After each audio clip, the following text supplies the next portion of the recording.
प्रश्न संख्या है 1.3 एनसीईआरटी का। सुनिए प्रश्न क्या कर रहा है। जांच द्वारा सुनिश्चित कीजिए, माने आपको जांच करना है, टेस्ट करना है कि के स्क्वायर का GME-MP बीमाहीन है। भौतिक नियतांकों की सारणी देखकर इस अनुपात का मान ज्ञात कीजिए। यह अनुपात क्या बताता है? यानी एक आपके इस प्रश्न में जो कि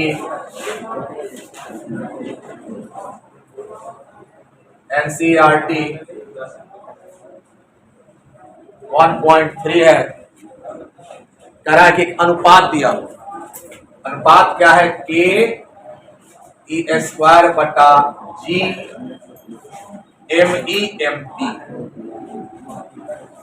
तो सबसे पहले तो आपको ये सब समझना होगा क्या है।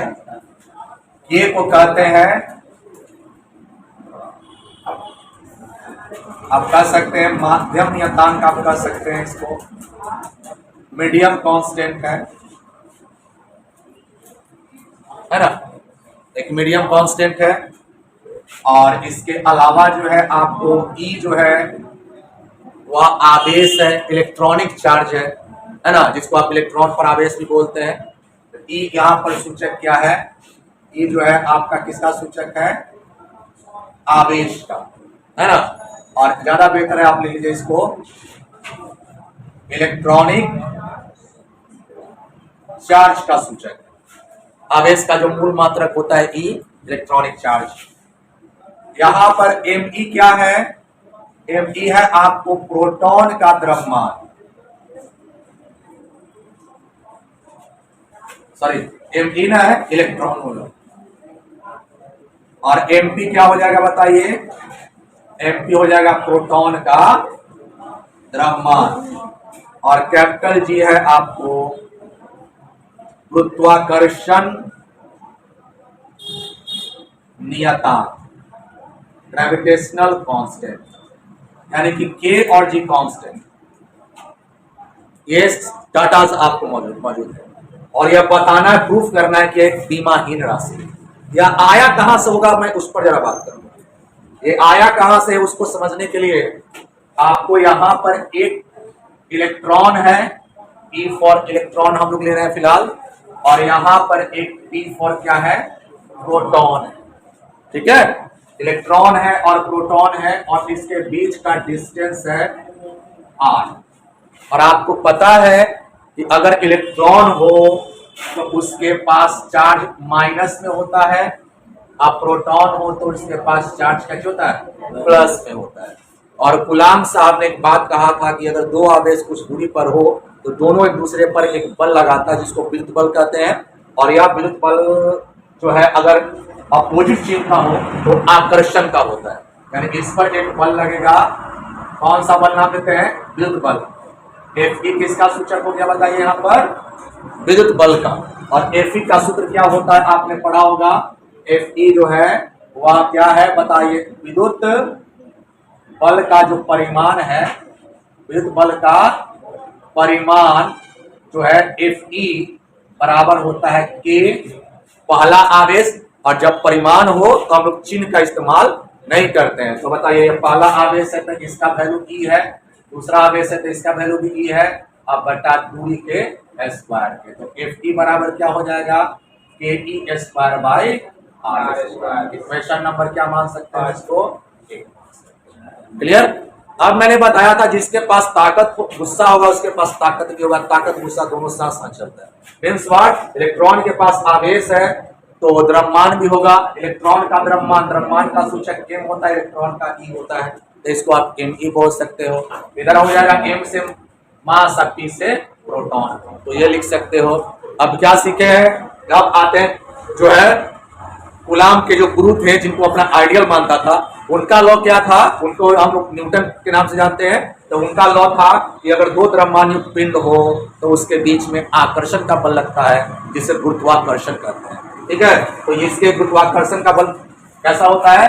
आकर्षण का। दोनों पीछे का भी, तो यह एक इस पर और बल लगेगा और वह बल कौन सा बल हो जाएगा, कौन सा बल हो जाएगा, वह बल हो जाएगा गुरुत्वाकर्षण का बल हो जाएगा। गुरुत्वाकर्षण के बल को हमने इंडिकेट किया है Fg से। तो दूसरा जो बल हो जाएगा मेरा कौन हो जाएगा, गुरुत्वाकर्षण बल का परिमाण। गुरुत्वाकर्षण बल का परिमाण अगर लिखिएगा Fg बराबर g, है ना, और बिल्कुल same mass of electron mass of proton बटा डिस्टेंस का स्क्वायर। ये इक्वेशन नंबर मेरे पास हो जाएगा, इक्वेशन नंबर हो जाएगा मेरे पास 2। अब जरा क्या करने वाले सोचा, देखिए हमको प्रश्न में क्या दिया हुआ है, के ई स्क्वायर बटा में G M E M T. तो अब मेरे पास ये भी मौजूद है, दोनों को भाग कर दीजिए।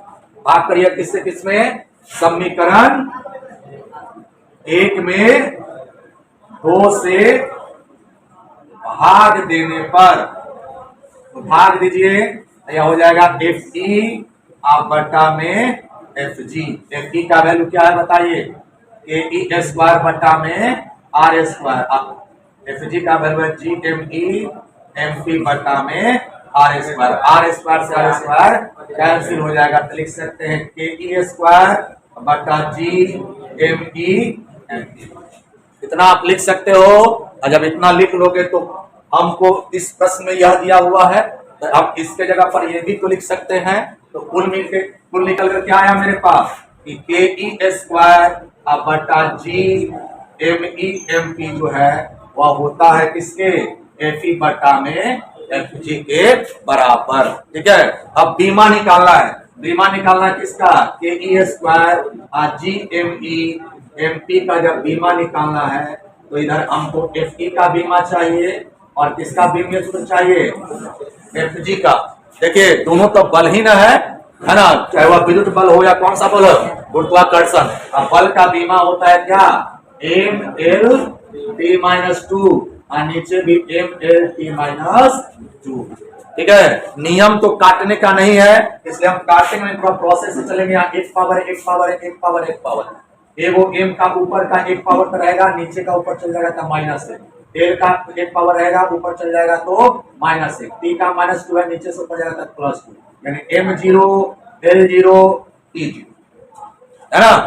अब किसी भी संख्या पर पावर 0 कितना होता है, 1 होता है, यानी कि इसका जो बीमा आ गया वह कितना आ गया, G M E M P का जो बीमा आ गया क्या हो गया, 1 हो गया। और जब किसी का बीमा 1 हो जाए तो वह होता है कैसा राशि, तो वह होता है बीमाहीन राशि। तो यही हमें इसमें प्रूफ।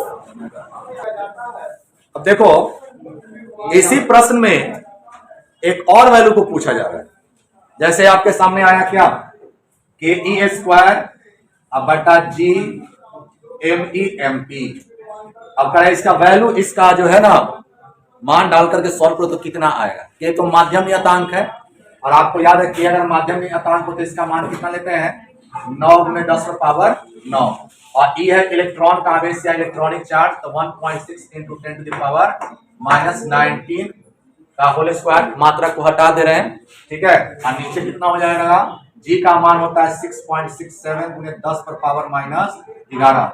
इलेक्ट्रॉन का द्रव्यमान होता है 9.8 × 10⁻31 kg और इसका वैल्यू होता है 1.66 × 10⁻27।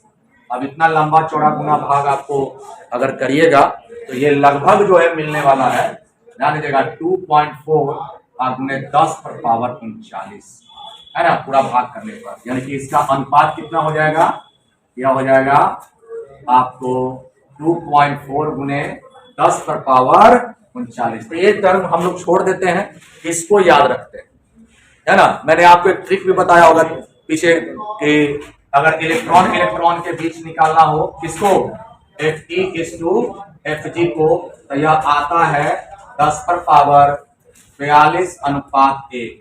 इलेक्ट्रॉन प्रोटॉन का निकालना है 10⁻39:1।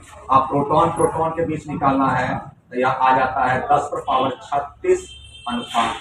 तो आप इसको पावर वाले फॉर्म से भी याद रख सकते हैं। न्यूमेरिकल या ऑब्जेक्टिव बनाने में यह बहुत